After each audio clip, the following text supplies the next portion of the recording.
Ladies and gentlemen, everything in the universe operates through energy. The same force that moves the planets in perfect alignment, that makes the tides rise and fall, that allows a tiny seed to grow into a towering tree, is the same force that flows through every living being.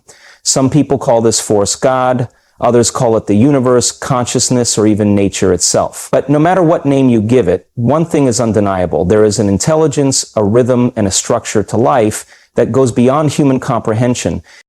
Think about it. When you cut your finger, your body heals itself without you even having to think about it. Your heart beats, your lungs breathe, your cells regenerate, all without conscious effort. Who or what is orchestrating this? Some say it's biology, but biology is just a process. What's behind that process? What's behind the precise laws of physics that govern existence? The fact that life operates with such perfect harmony suggests that there's a force at play, a power beyond what we can see, and this is where the concept of God comes in. Now, I want you to imagine the vastness of space. Trillions of galaxies, each containing billions of stars stretching out into infinity, and yet everything follows an order. Planets don't randomly crash into each other, the seasons don't forget to change, and gravity never takes a day off. The universe isn't chaotic, it's structured. The deeper we look, the more we see patterns, symmetry, and intelligence woven into the very fabric of reality. Whether we talk about the Fibonacci sequence in nature, the golden ratio in art and life, or the unbreakable laws of mathematics, everything points to something greater than randomness. When people think of God, they often imagine a being sitting on a throne, controlling everything like a master puppeteer. But what if God is not a separate entity? What if God is the force that makes everything possible? What if God is the very energy that keeps the world in motion, the invisible thread that connects all of existence? Consider electricity. You can't see it, but you know it's real. You see its effects when you turn on a light. The same goes for gravity. You don't have to believe in it for it to work. Whether or not you believe in God, that force, whatever you call it, is present in everything, and most importantly, it's within you. This is where it gets powerful. If the same intelligence that creates and sustains the universe is flowing through you, then you are not separate from it. That means you have the ability to create, to shape your reality, to influence the world around you. You are not small, you are not weak, you are a part of something infinite. And when you tap into this understanding, life takes on a whole new meaning.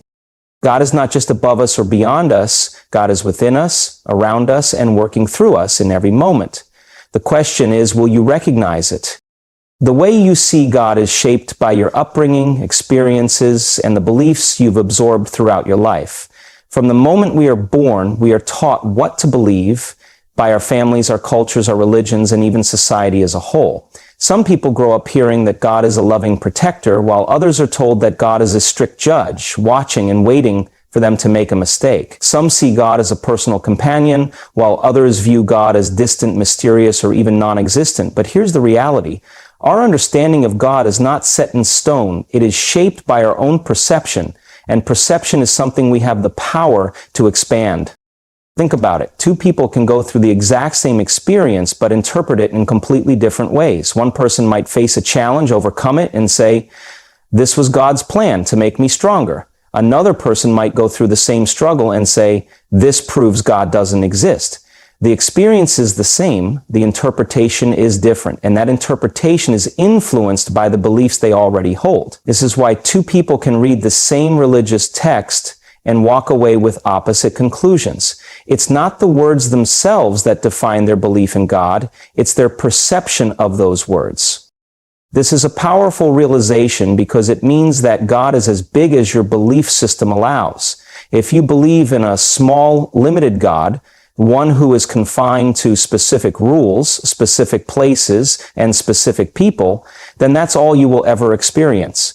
But if you expand your belief, if you open yourself to the idea that God is bigger than any single definition, then suddenly God becomes infinite. Suddenly you begin to see the divine in places you never expected, in the laughter of a child, in the beauty of a sunset, in the resilience of the human spirit. What if instead of seeing God as something separate from you, you saw God as something flowing through you? What if, instead of looking for God in a church, a temple, or a book, you started seeing God in every act of kindness, every moment of inspiration, every breakthrough of human potential? When you shift your perception, you don't just believe in God, you begin to experience God. Many of the greatest spiritual leaders and thinkers in history didn't just teach about God as an external being. They understood that our relationship with the divine is deeply personal. They recognize that how we perceive God determines how we live our lives. If you see God as a source of abundance, you will live in abundance. If you see God as a source of fear, you will live in fear. If you see God as love, then love will be what you find in the world. Your beliefs are not set in stone. Your perception of God is something you can expand, question, and redefine. And the more you open your mind, the more you allow yourself to see God everywhere. For centuries, people have debated the relationship between science and spirituality, often treating them as two opposing forces. But what if they are not enemies? What if, instead of contradicting each other, they are actually telling the same story in different languages? Modern science, especially in fields like quantum physics and cosmology, is uncovering truths about the universe that echo the wisdom of ancient spiritual traditions. The deeper we explore reality, the more we find patterns, intelligence, and structure that suggest there is more to existence than mere randomness. Consider the origins of the universe. The Big Bang Theory states that everything began from a single infinitely dense point, an explosion of energy that created time, space, and everything we know. But where did that energy come from? Why did it explode in such a precise way that allowed for galaxies, stars, and life itself to form? Scientists acknowledge that the universe operates with laws so precise that even the smallest deviation could have made life impossible. Gravity, electromagnetism, nuclear forces, all of these are fine-tuned to a degree that defies mere coincidence. Some physicists refer to this as the Goldilocks principle, the idea that the universe is not too chaotic, not too rigid, but just right for life to exist. Ancient spiritual teachings describe something remarkably similar. Many religious and mystical traditions speak of an intelligent force that set the universe into motion. Some call it divine will, some call it cosmic consciousness, and some simply refer to it as the creator. The more we understand about science, the more we see that this idea of an intelligent design is not just wishful thinking, it's a mathematical and physical reality. Then there's quantum physics, which completely challenges the way we see the world. Scientists have discovered that at the smallest levels, particles do not behave in predictable ways. Instead, they exist in multiple states at once, only choosing a definite form when observed. This is called the observer effect, and it suggests that consciousness itself plays a role in shaping reality. If the act of observation changes the physical world, what does that say about our connection to the universe? For centuries, spiritual traditions have taught that human consciousness is powerful, that our thoughts shape our reality, and that we are deeply connected to the cosmos. Now, science is beginning to prove it. Even Einstein, one of the greatest scientific minds of all time, believed in a form of divine intelligence. He once said, "The more I study science, the more I believe in God." He didn't mean God in the traditional religious sense, but rather as an intelligent force behind the order and structure of the universe. Similarly, Nikola Tesla spoke of tapping into an endless energy source beyond human understanding, and many modern scientists are coming to similar conclusions. Science and spirituality are not at war. They are two different ways of trying to understand the same fundamental truth, that the universe is intelligent, connected, and full of possibilities beyond what we can see. The more we embrace both perspectives, the closer we come to understanding the nature of existence itself. When people think about God, they often imagine an external force, something outside themselves, separate from their daily lives. But what if God is not just something to believe in? What if God is something to live through? What if instead of seeing God as distant, we saw God as the driving purpose behind everything we do? Because here's the truth.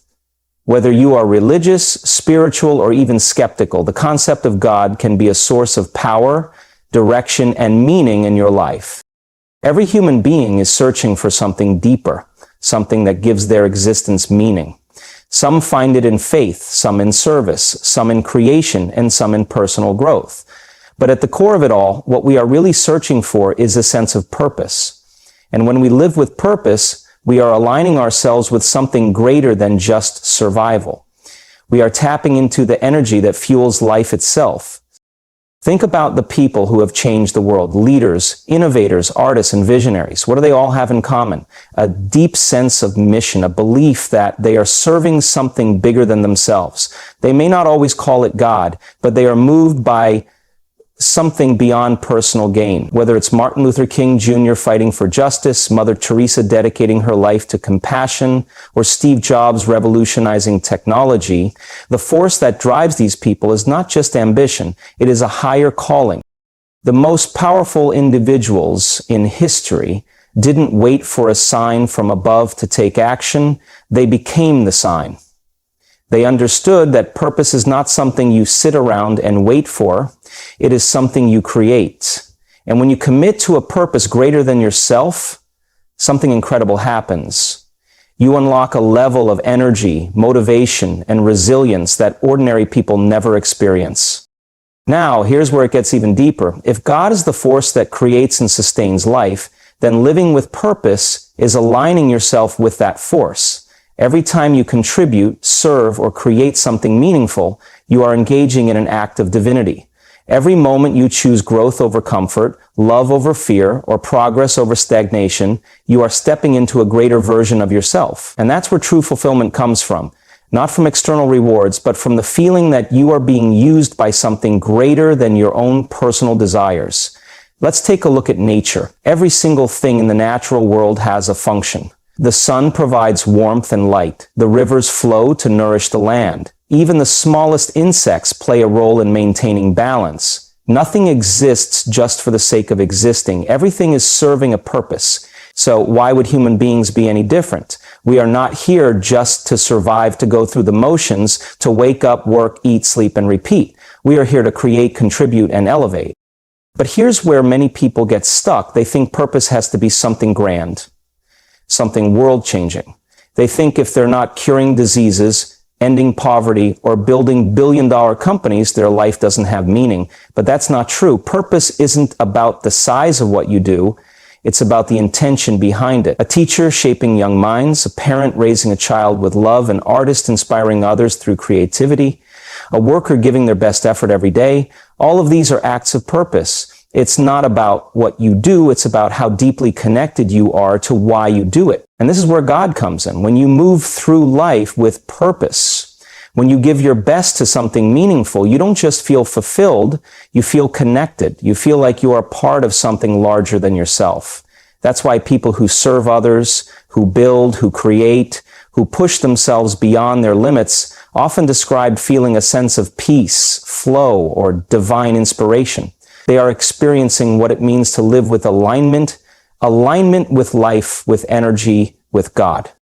But what happens when we lack purpose? We feel lost. We feel disconnected. We search for distractions, for temporary pleasures, for anything to fill the emptiness inside. And no matter how much we consume, achieve, or acquire, it never feels like enough. Because deep down, we know we are meant for something more.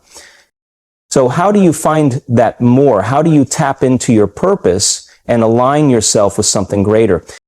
First, you have to ask better questions. Instead of asking, what can I get from life? Start asking, what can I give? Instead of wondering, what will make me happy? Ask, what impact do I want to make? When you shift your focus from yourself to something greater, you begin to discover the deeper calling within you. Second, you have to take action. Purpose is not something you find in a book or a meditation. It's something you discover through experience. Start by engaging with the world. Try new things. Explore, create, help others. The more you immerse yourself in life, the more clarity you will gain about what truly drives you. Third, you have to stay committed. Living with purpose is not easy. It requires effort, resilience, and persistence. There will be challenges, failures, and moments of doubt. But here's the truth. When you are connected to something bigger than yourself, when you believe you are serving a divine mission, no obstacle can stop you. You will rise above difficulties, push through fear, and keep going even when things seem impossible. And finally, you have to trust the process. Purpose is not a destination. It's a journey. It evolves as you grow, as you learn, as you experience life. But if you stay open, if you keep searching, if you keep serving, you will feel that divine connection. You will wake up every day with a sense of meaning, a fire inside you, a force driving you forward. At the end of the day, the question is not whether God exists in some external form. The real question is, are you living in alignment with the energy that gives life meaning? Are you waiting for a sign, or are you becoming the sign? Are you hoping for purpose, or are you creating it? Because when you commit to something greater than yourself, when you dedicate your life to growth, contribution, and service, you're not just living with purpose, you are embodying the very force that moves the universe. You are not just believing in God, you are living through God. And that is the most powerful way to exist. Every major spiritual tradition and philosophical system points to one central truth. Love is the most powerful force in existence. But what does that really mean? Love is not just an emotion, not just a fleeting feeling. It is the very fabric of life, the energy that connects everything and everyone. If God is the source of all creation, then love is the way that source flows through the world. Love is not just something you experience, it is something you become, something you give, something you embody. And the more you align yourself with love, the more you align yourself with the divine. Think about the moments in your life when you felt the most alive, the most connected, the most at peace. Maybe it was when you helped someone in need. Maybe it was when you stood in nature, overwhelmed by the beauty around you. Maybe it was when you held a loved one, when you forgave someone, when you created something from your soul. Those moments were not random. They were moments of alignment, moments when you were tapped into something greater than yourself. And that something is love. Science even supports this idea. When people experience love, whether romantic, familial, or even a deep sense of purpose, their bodies release chemicals like oxytocin, which promotes trust, bonding, and well-being. Studies show that acts of kindness and compassion increase overall health, reduce stress, and even extend lifespan. When we love, when we serve, when we give, we are literally wired to thrive. Why? Because love is not just a feeling, it is the energy that sustains life. Now, here's where it gets even more powerful. Love is not just about the good moments. It's not just about joy and connection. Real love, the kind that transforms, that elevates, that brings us closest to God, is about how we show up in every situation. It's easy to love when things are going well. It's easy to be kind when people treat you with respect. But what about when someone betrays you? What about when life hits you with pain, disappointment, and loss? That is where true love is tested. Many people think of love as passive, as something soft. But love is the strongest force in the universe. It is not weakness, it is power. It takes strength to forgive. It takes strength to choose empathy over revenge. It takes strength to love yourself when the world makes you feel unworthy. It takes strength to keep believing in goodness when life gives you reasons to be bitter. Think about the greatest leaders, the ones who changed history, not with violence, but with love. Mahatma Gandhi, Martin Luther King Jr., Nelson Mandela. What made them powerful was not their ability to fight, but their ability to love in the face of adversity. They understood that love is not passive, it is an active, world-changing force. Love is standing up for what is right. Love is refusing to let hatred harden your heart. Love is choosing to be better even when others choose to be bitter. And this is not just about how we treat others, it's also about how we treat ourselves. If God is love, then to honor God means to honor yourself as well. So many people struggle with self-love. They carry guilt, shame, doubt. They believe they are not good enough, not worthy, not capable of greatness. But that is a lie. That is a distortion of truth, because if God is love, and if you are part of God's creation, then you are love too. You are worthy, not because of what you have done or failed to. One of the greatest mistakes people make is believing that God is something separate from them, something distant, something external, something they must search for outside themselves. But what if God is not out there? What if God is within you, always present, always guiding, always available? The truth is, every spiritual tradition in some way teaches this fundamental idea The divine is not just something you believe in, it is something you are. You are not separate from God, you are an expression of God. And the moment you recognize that, your entire understanding of life changes. Look at the world around you. Everything in nature, from the smallest atom to the largest galaxy, follows precise laws, moves with purpose, and exists in harmony. The human body alone is a masterpiece of design. Billions of cells working together in perfect balance, a heart that beats without us thinking, a mind that can imagine, create, and dream. None of this is random. The intelligence that governs the universe is the same intelligence that flows through you. You are not just in the universe is in you. You are not just a product of creation, you are a creator yourself. This is why human beings have the ability to shape their reality, to transform their circumstances, to bring ideas into existence. Every great invention, every work of art, every moment of inspiration, it all comes from the divine spark within. When you have a powerful idea, when you feel an unshakable sense of purpose, when you are moved by intuition to take action, you are experiencing God within you. You are tapping into a source greater than your individual self. But most people never fully realize this. They live as if they are powerless, as if they are victims of their circumstances, as if life is happening to them instead of flowing through them. They search for God in books, in rituals, in external authorities, never realizing that the ultimate temple, the ultimate sacred place is within their own soul. And because they do not recognize their own power, they live disconnected from it. They limit themselves with doubt, with fear, with the belief that they are small, unworthy, or incapable of greatness. But here is the truth. You were born with everything you need to live a life of purpose, joy, and contribution.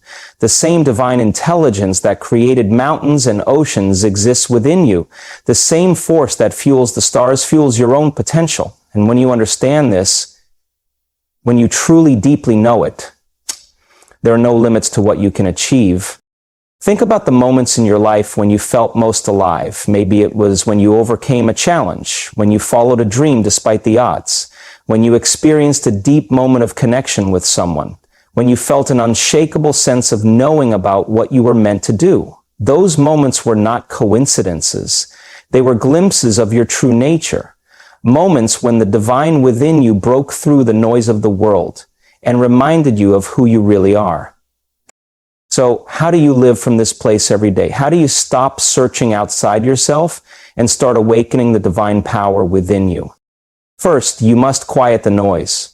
The world is filled with distractions, with messages that tell you who you should be, what you should believe, what is and isn't possible.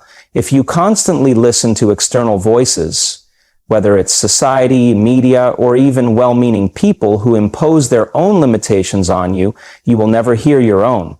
You must take time to be still, to listen, to connect with your inner self. Whether it's through meditation, prayer, time in nature, or deep self-reflection, you must create space to hear the voice within you, because that voice is not just your mind, it is the divine speaking through you. Second, you must trust your intuition. Too often we ignore our instincts, our gut feelings, our inner knowing. We doubt ourselves, we second guess, we look for validation from others. But your intuition is not random, it is guidance. It is your inner connection to something greater, steering you in the direction you are meant to go. The more you trust it, the stronger it becomes. And the more you follow it, the more aligned you become with your highest self. Third, you must take action. Knowing your divine power is not enough. You must live it. You must make choices from a place of strength rather than fear. You must step into challenges with the certainty that you are guided. You must create, serve, contribute, not just for personal gain, but because when you express your gifts, you are expressing the divine. The universe does not reward hesitation. It rewards movement, boldness, faith, and action. Fourth, you must release fear and doubt. Fear is the greatest illusion, the greatest tool that keeps people from realizing their divine nature. It whispers, you are not enough, you are not capable, you will fail. But fear is a liar. It is nothing more than a barrier created by the mind, and the moment you stop feeding it, it begins to dissolve. When you remember that you are connected to the source of all life, fear loses its power over you. What could you possibly have to fear when you are tapped into something infinite? Fifth, you must see God in others. If you are divine, then so is every person you meet. And when you recognize the divine in others, when you treat people with kindness, respect, and love, you reinforce your own connection to the divine. Too often, people seek connection with God while rejecting or judging those around them. But the easiest way to experience God is to see God in everyone. When you love others, when you serve others, when you lift others up, you are acting as an instrument of the divine.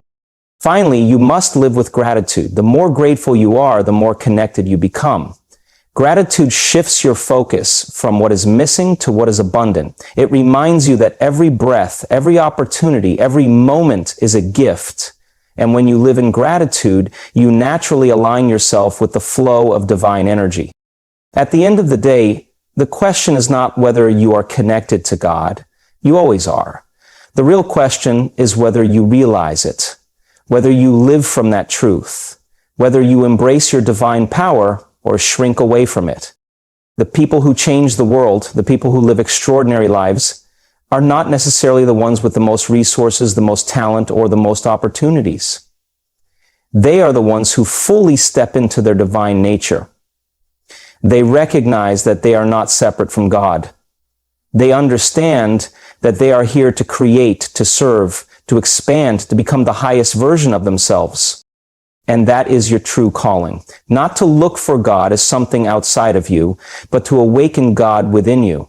Not to search for a higher power, but to realize that power is already yours. Because when you truly embody this truth, when you stop searching and start being, you don't just believe in God,